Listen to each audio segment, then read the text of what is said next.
आज से हम लोग शुरू करने वाले हैं आपका क्लास 10th का बिहार बोर्ड के लिए जो 50 नंबर का ऑब्जेक्टिव पूछा जाता है वो 100% जो है आपका जो हम पढ़ाएंगे उसमें से 100 में 100% 50 नंबर आपका फिक्स हो जाएगा।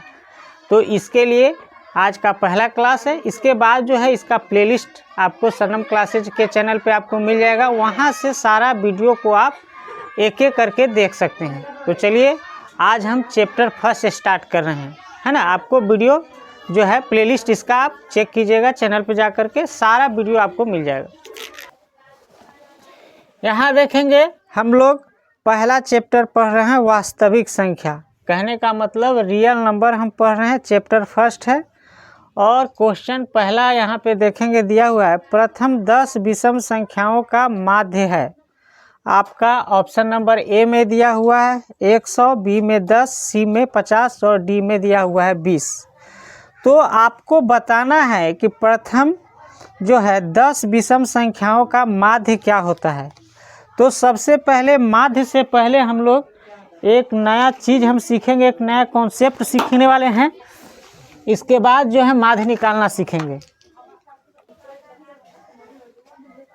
तो देखिए आपका जो है सबसे पहले हम लोग सीखेंगे प्रथम n विषम संख्याओं का योग क्या होता है, n का स्क्वायर होता है ना। प्रथम n विषम संख्याओं का योग जो होता है n का स्क्वायर होता है। कहने का मतलब अगर कोई यहाँ पे मान लिया जाए क्वेश्चन आपका कह रहा है कि प्रथम 10 विषम संख्याओं का माध्य निकालने के लिए, तो हम मान लेते हैं कि प्रथम 10 विषम संख्याओं का अगर योग निकालना रहता तो क्या करते। कह रहा है कि n विषम संख्याओं का मतलब यहाँ पे 10 विषम संख्याओं का, तो क्या हो जाता 10 का स्क्वायर हो जाता, तो कितना हो जाता 100। तो अगर प्रथम 10 विषम संख्याओं का योग पूछता तो क्या हो जाता 100 हो जाता है ना। केवल विषम संख्या का, ये n का मतलब है जितना। अगर मान लिया जाए कि 50 का अगर आपसे 5 संख्या का पूछता तो 5 का स्क्वायर हो जाता है ना। प्रथम 6 संख्या विषम संख्या का आपको योग पूछता तो 6 का स्क्वायर हो जाता, तो 6 36 हो जाता। तो हमने अभी यहाँ पे केवल सीखा कि प्रथम n विषम संख्याओं का योग बराबर कितना होता है n स्क्वायर, है ना। और यहाँ पे हम लोग बहुत धीरे धीरे सीखने वाले हैं, एग्जाम में आप लोग स्पीड में बनाइएगा, है ना, क्योंकि हमें तो सिखाना है, कॉन्सेप्ट क्लियर पूरा करना है, एकदम जीरो से लेकर के आपको हम पढ़ा रहे हैं, इसीलिए हर चीज़ हम आपको एक्सप्लेन करेंगे। यहाँ पे केवल टिक नहीं लगाएंगे आंसर का। अब देखिए, अब किसी भी संख्या का माध्य निकालना रहता है तो उसके लिए क्या करते हैं, है ना। माध्य के लिए क्या करते हैं, अगर माध्य किसी संख्या का अगर आपका निकालना है तो माध्य निकालने के लिए क्या करते हैं, संख्याओं, है ना, संख्याओं का योग और बट्टा में आपका नंबर ऑफ संख्या,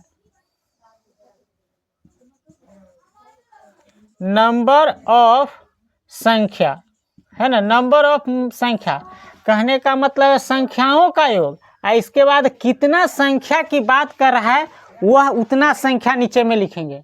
तो देखिए अभी जो हम लोग सीखे थे प्रथम n विषम संख्याओं का योग सीखे थे ना, तो n स्क्वायर इसी के लिए सीखे थे, है ना। तो संख्याओं का योग हमसे पूछ रहा है तो इस फॉर्मूला से हम संख्या ऊपर वाले का कर लेंगे, तो क्या हो जाएगा n संख्या का स्क्वायर हो जाएगा। विषम संख्या का पूछ रहा है तो n स्क्वायर, और कितना संख्या कह रहा है तो n संख्या, बट्टा में क्या हो जाएगा n नहीं, तो 10 विषम संख्याओं का आपका पूछ रहा है ना।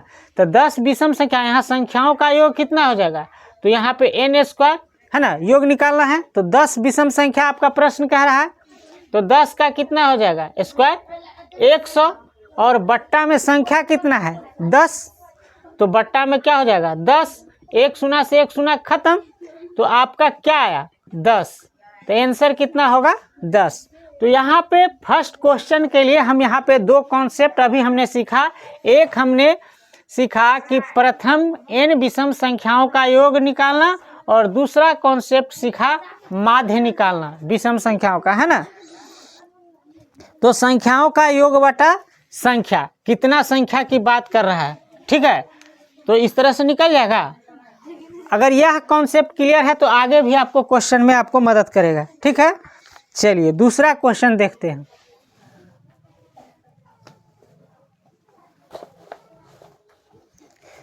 देखिए क्वेश्चन नंबर दूसरा कह रहा है, आपका कह रहा है root under 64/81 plus root under 16/9 है।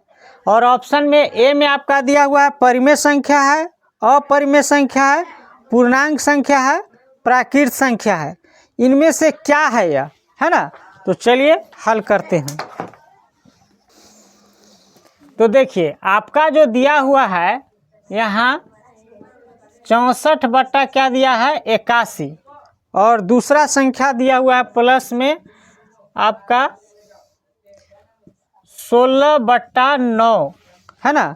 तो परिमेय संख्या कैसे पता चलेगा? परिमेय संख्या तब न पता चलेगा कि सभी संख्या इसमें से रूट के बाहर हो जाएगा तो परिमेय संख्या होगा, और रूट वाला संख्या क्या होता है, अपरिमेय संख्या होता है। ये तो आप जान ही रहे हैं। तो चलिए यहाँ देखिए 64 किसका रूट, अगर 64 किस संख्या का वर्ग है, 8 का। ये 64 किसका है, 8 का। और 81 किसका वर्ग है, 9 का। और ये तो रूट के बाहर आ गया। कहने का मतलब है 8 गुने 8 करेंगे तो 64 होगा, और 9 गुने 9 करेंगे तो क्या हो जाएगा 64, रूट के अंदर में प्लस 16। देखिए 4 गुने 4 16 होगा, और 3 गुने 3 कितना हो जाएगा 9 हो जाएगा ना। तो देखिए अगर रूट के अंदर में कोई संख्या जोड़ा रहता है तो एक बाहर हो जाता है। तो एक बाहर यहाँ पे हम करेंगे तो 8 और बट्टा में क्या हो जाएगा 9, और प्लस यहाँ में क्या हो जाएगा 4/3। अब तो P/Q के रूप में ही लिखा जा सकता है ना। तो इसको करके नहीं देखना है कि पूरा जोड़ करके नहीं देखेंगे। रूट से बाहर जो संख्या आ गया P/Q के रूप में, ऑब्वियसली जो है वह क्या होगा, परिमेय संख्या होगा, क्योंकि Q बराबर तो यहाँ 0 नहीं ना आएगा, नहीं आएगा, क्योंकि 9 है 3 है तो कभी भी 0 नहीं होगा, है ना, लस लेंगे तो। इसका मतलब है रूट से जो संख्या बाहर हो जाए वह संख्या कैसा संख्या होगा, परिमेय संख्या होगा। तो ऑप्शन नंबर इसका क्या हो जाएगा, ए हो जाएगा, परिमेय संख्या। क्या, चलिए नोट कीजिए।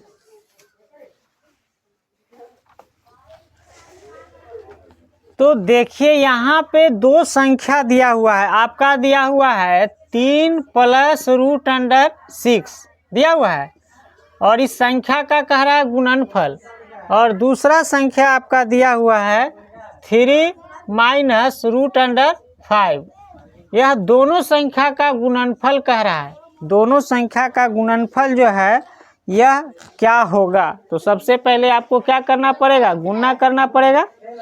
तो गुना करेंगे तो क्या करेंगे, 3 का गुना पहले इसमें करेंगे, फिर इसमें करेंगे, और इसके बाद इसका गुना 3 में करेंगे और फिर इसमें करेंगे। तो चलिए करके देखते हैं। तो 3 त्या कितना हो जाएगा 9। अब देखिए यह प्लस में है और यह माइनस में है ना। तो माइनस और प्लस गुना होगा तो क्या हो जाएगा माइनस। तो 3 रूट अंडर क्या हो जाएगा 5, ऐसा हो जाएगा। फिर 6 से 3 में गुना करना रूट अंडर 6 से, तो प्लस हो जाएगा, इधर प्लस है तो क्या हो जाएगा 3 रूट अंडर 6 हो जाएगा।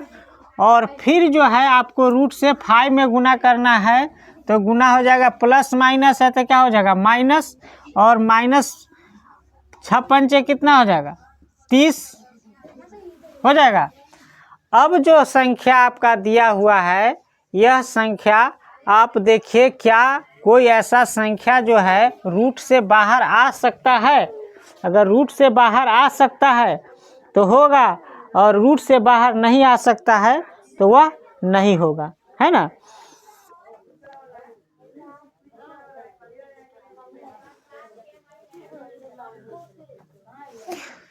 तो रूट से बाहर वही संख्या आता है जो संख्या पूर्ण वर्ग संख्या होता है।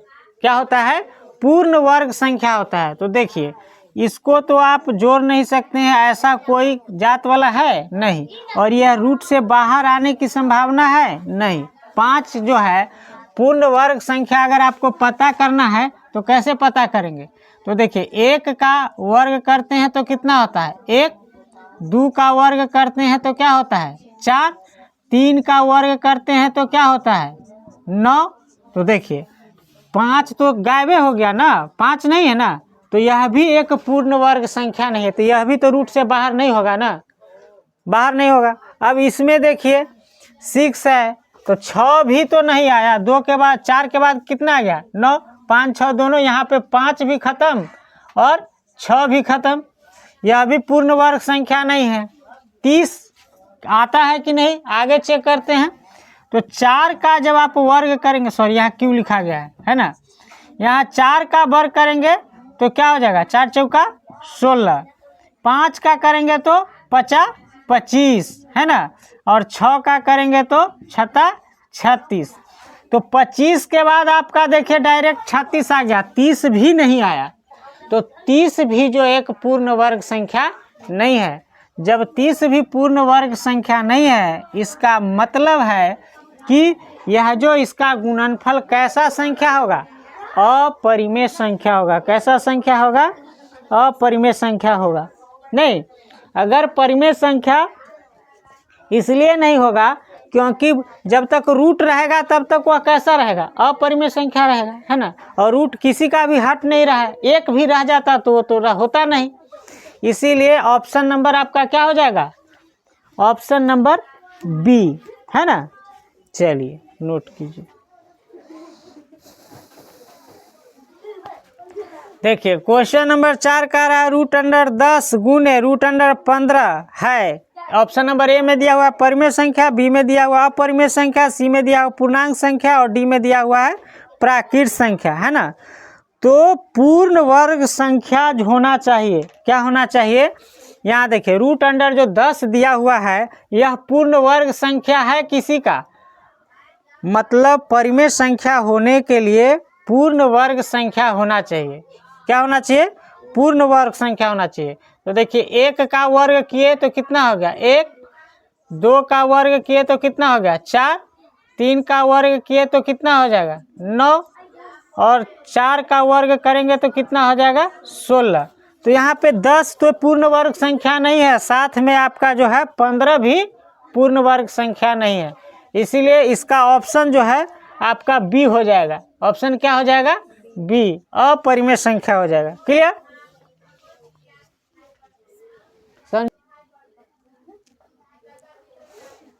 क्वेश्चन नंबर 5 में देखिए कह रहा है यदि 156 बराबर 2x इंटू 3y, मतलब 2 का घात x दिया हुआ है और 3 का घात y दिया हुआ है और 13 का घात कितना दे दिया है z हो, तो x plus Y plus Z बराबर क्या होगा।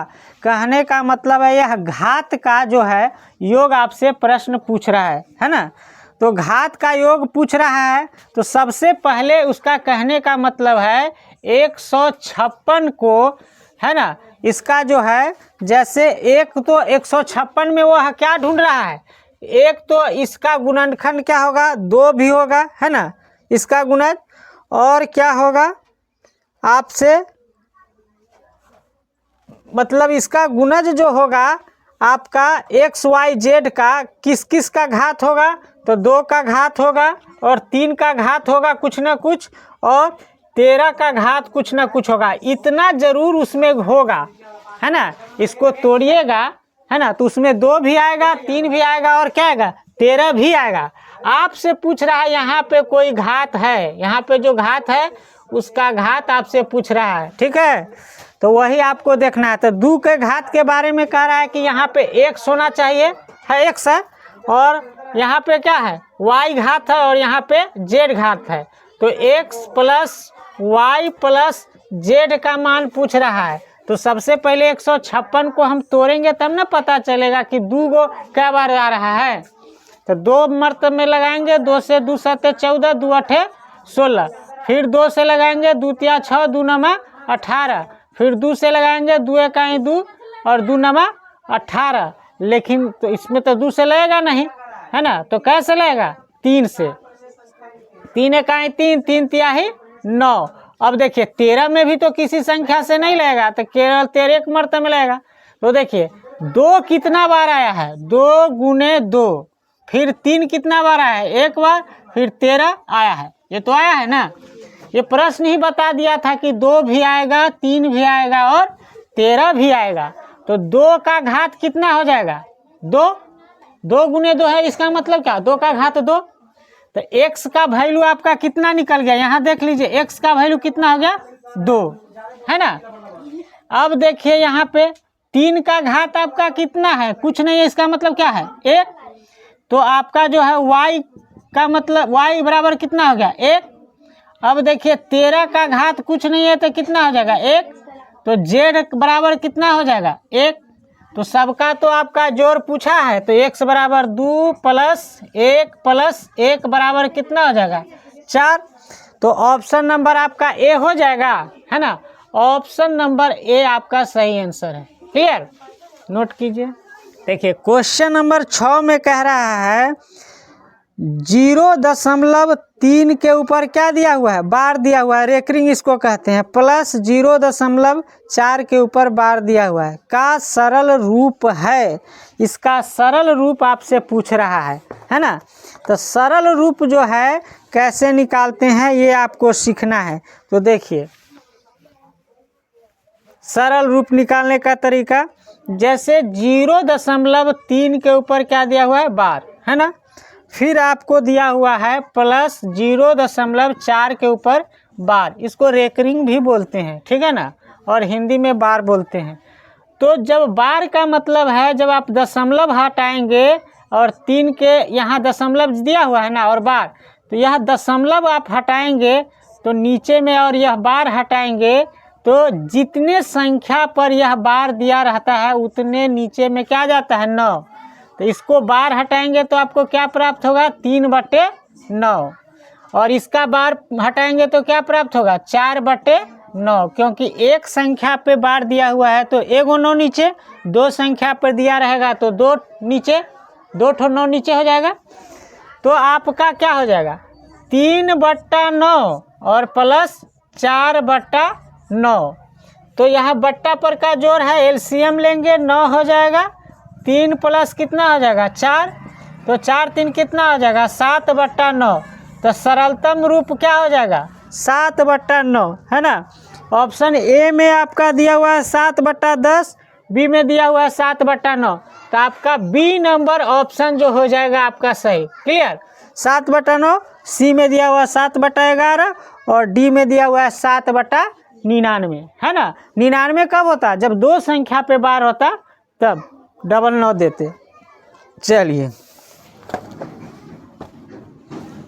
देखिए क्वेश्चन नंबर आपका कितना 7 है ना। करा यदि Q एक घनात्मक पूर्णांक है तो निम्नलिखित में से कौन सा घनात्मक विषम पूर्णांक है ना। ऑप्शन दिया हुआ है, तो चलिए इसको हम बनाते हैं। ऑप्शन ए में दिया हुआ है 6Q + 1, फिर बी में दिया हुआ है 6Q + 2, सी में दिया हुआ है 6Q + 4 और डी में दिया हुआ है 6Q + 6। तो इसको जो कह रहा है घनात्मक पूर्णांक है, Q एक कैसा संख्या है, यहाँ समझिए। Q के बारे में प्रश्न कह रहा है, Q जो है क्या है, एक घनात्मक संख्या है। घनात्मक क्या है, पूर्णांक है ना। घनात्मक पूर्णांक है, इसका मतलब प्लस वाला कोई संख्या होगा, माइनस वाला नहीं होगा। अब पूर्णांक संख्या किसको कहते हैं, पूर्ण संख्या, है ना। पूर्णांक में सब आ जाता है ना। तो देखिए अब जो है आपका ऑप्शन जो दिया हुआ है सी, आपका पूछ क्या रहा है, निम्नलिखित में से कौन सा विषम पूर्णांक है। तो ऑप्शन ए में जो आपका दिया हुआ है 6Q + 1। तो ध्यान दीजिएगा, हमें बताने में समय लग रहा है लेकिन आपको एग्जाम में बताने में समय नहीं लगेगा, है ना। हम अगर कम समय लेंगे तो आपको ज़्यादा समय लग जाएगा।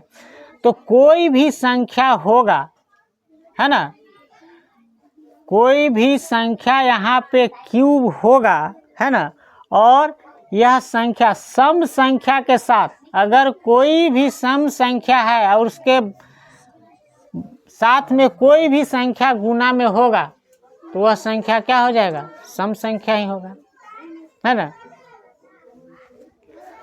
पूर्णांक संख्या कितना से शुरू होता है, एक प्राकृत संख्या होता है और एक पूर्ण संख्या होता है और एक होता है प्राकृत संख्या।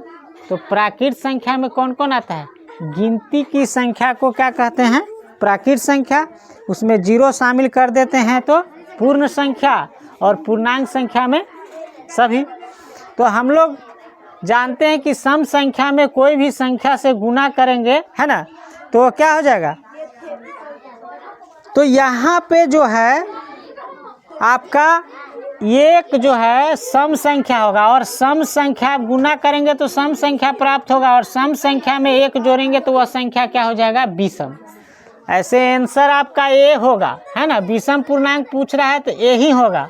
लेकिन फिर दूसरा संख्या, दूसरा हम चेक कर रहे हैं, बी नंबर ऑप्शन में दिया हुआ है 6Q और प्लस का कितना दिया हुआ है, 2।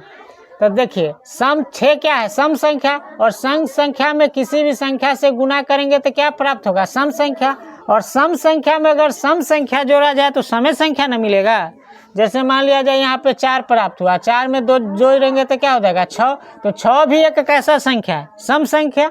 मान लिया जाए यहाँ पे 8 प्राप्त हुआ और 8 में 2 जोड़ें तो कितना हो जाएगा, 8 2 10। तो 10 कैसा संख्या है, सम संख्या है। कोई भी संख्या आप उस सम संख्या उठा लीजिए, अगर उसमें सम संख्या जोड़ेंगे तो वह आपको जो प्राप्त होगा वो कैसा संख्या होगा, सम संख्या ही प्राप्त होगा। यह क्लियर हो गया, हम केवल कॉन्सेप्ट आपको समझा रहे हैं।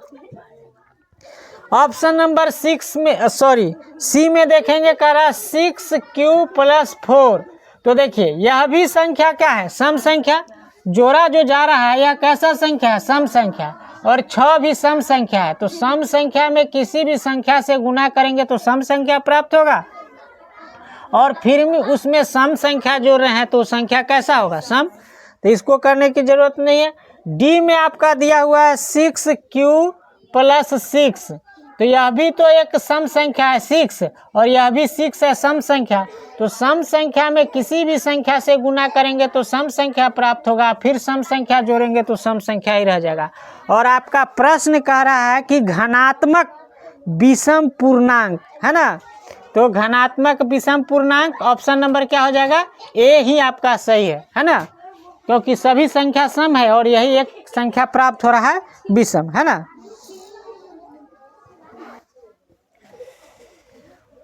क्वेश्चन नंबर हम लोग देखने वाले हैं 8। कह रहा है यदि दो संख्याओं का मसा 25 और लसा 50 है तो संख्या का गुणनफल होगा। संख्या का गुणनफल क्या होगा। ऑप्शन ए में दिया हुआ है 1250, बी में दिया हुआ है 1150, सी में दिया हुआ है 1350 और डी में दिया हुआ है 1050।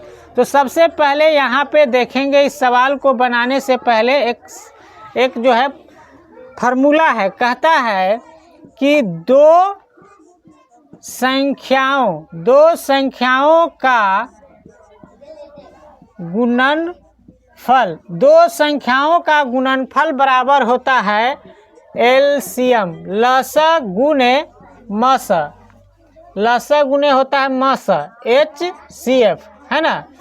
तो दो संख्याओं का गुणनफल बराबर क्या होता है, लसा गुने मस। ये सूत्र जो है आप लोग याद कर लेंगे, है ना, आगे भी आपको काम देगा। तो आपका लसा एक दिया हुआ, एक संख्या क्या दिया हुआ, लसा उसका क्या है 25, है ना, सॉरी मसा 25 है, मसा आपका दिया हुआ है 25 और लसा आपका दिया हुआ है 50। तो इस संख्या का गुणनफल तो यहाँ आपसे पूछ रहा है, तो इस संख्या का गुना कीजिए। तो देखिए 50 में 25 से गुना करना है, 25 पंचे कितना होता है, 25 चौका 100, 25 पंचे 125, 125 होता है ना, एगो सुना बैठा दीजिए तो कितना हो जाएगा 1250। तो आपका आंसर 1250 किस में है, ऑप्शन नंबर ए में है। तो आपका ए सही हो जाएगा, है ना। समझ में आ रहा है कि नहीं।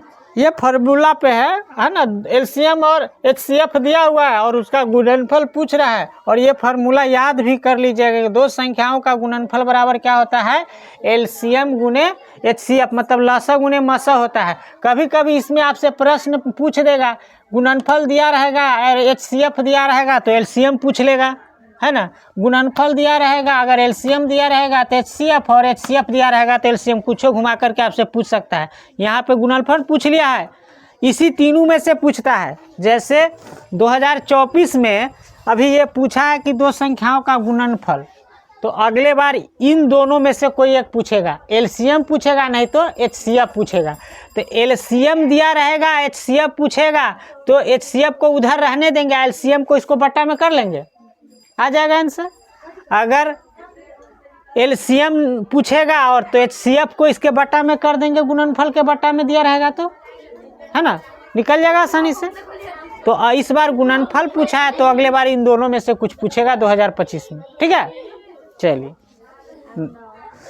देखिए क्वेश्चन नंबर 9 कह रहा है कि दो लगातार विषम संख्याओं का मसा होगा, है ना। तो देखिए दो लगातार विषम संख्याओं का जो मसा होता है हमेशा क्या होता है, एक होता है। क्या होता है, एक होता है। तो इसको आप रट जाइए, है ना।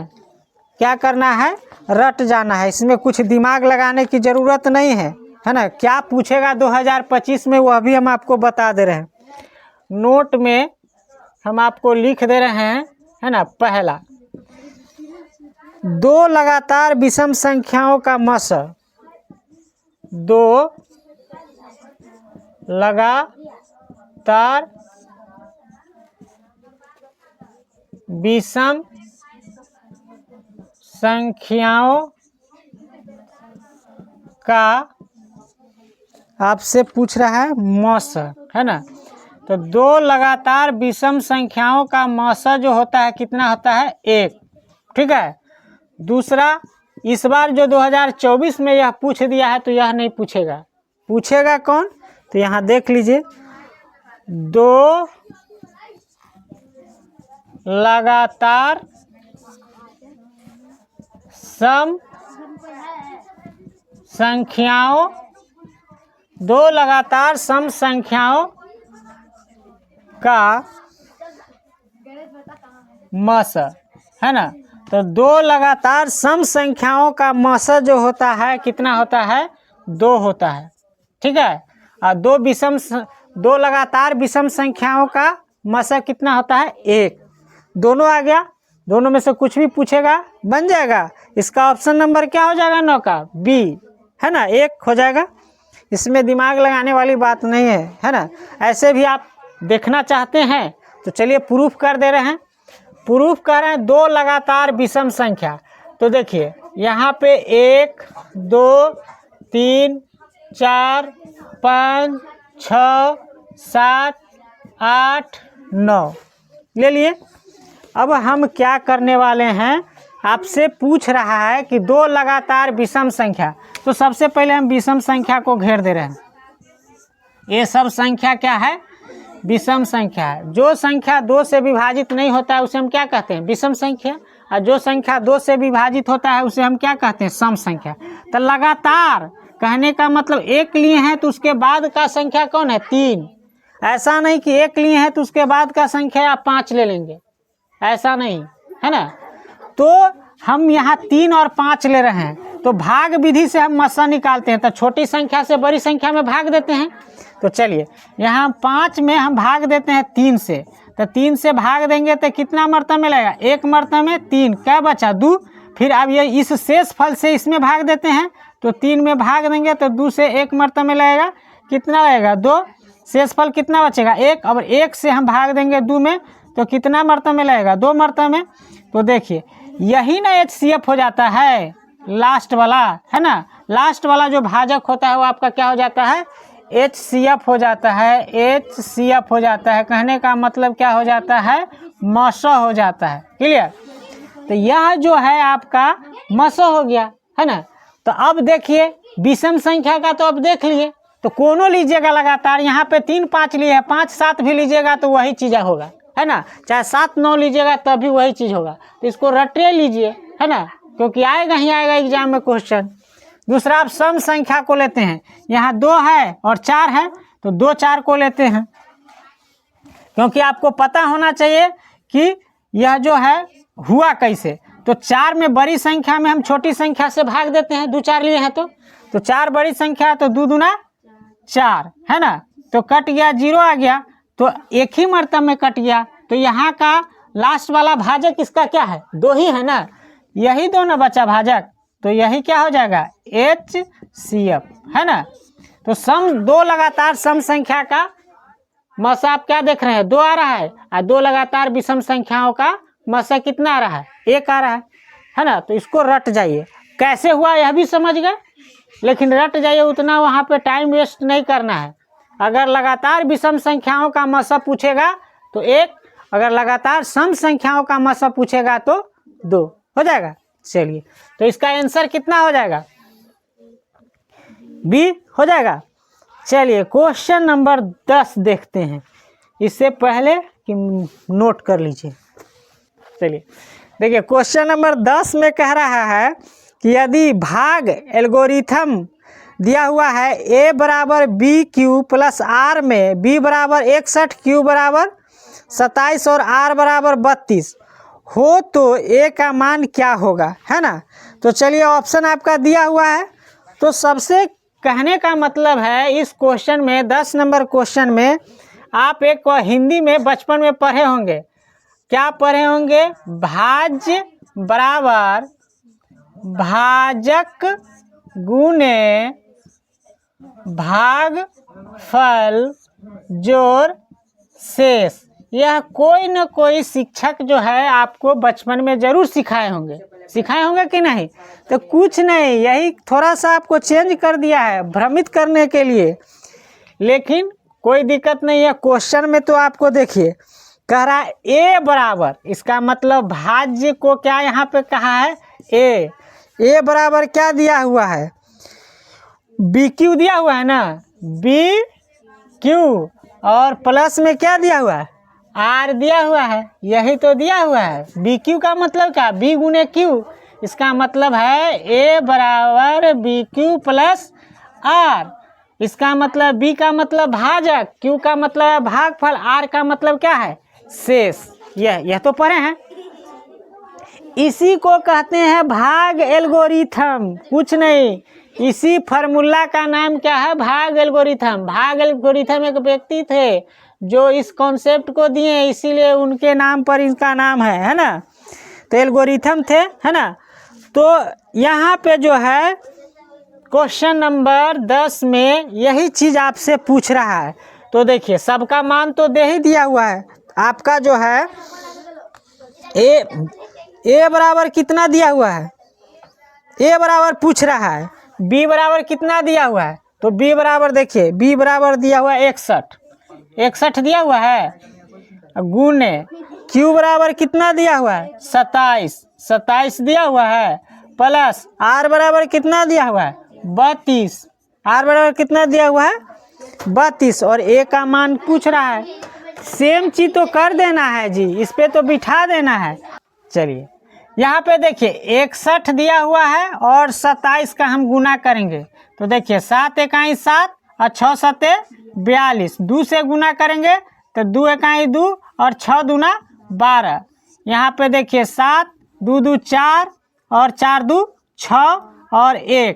अब इसमें जो है 1647 में जो है आपको आर का मान जोड़ देना है। आर का मान कितना दिया हुआ है 32, प्लस कीजिए तो 7 2 कितना हो जाएगा 9, 4 3 7 और 6 इकाई 6 1, तो 1600 क्या हो जाएगा 79। ऑप्शन नंबर ए आपका सही हो जाएगा। चलिए नोट कीजिए।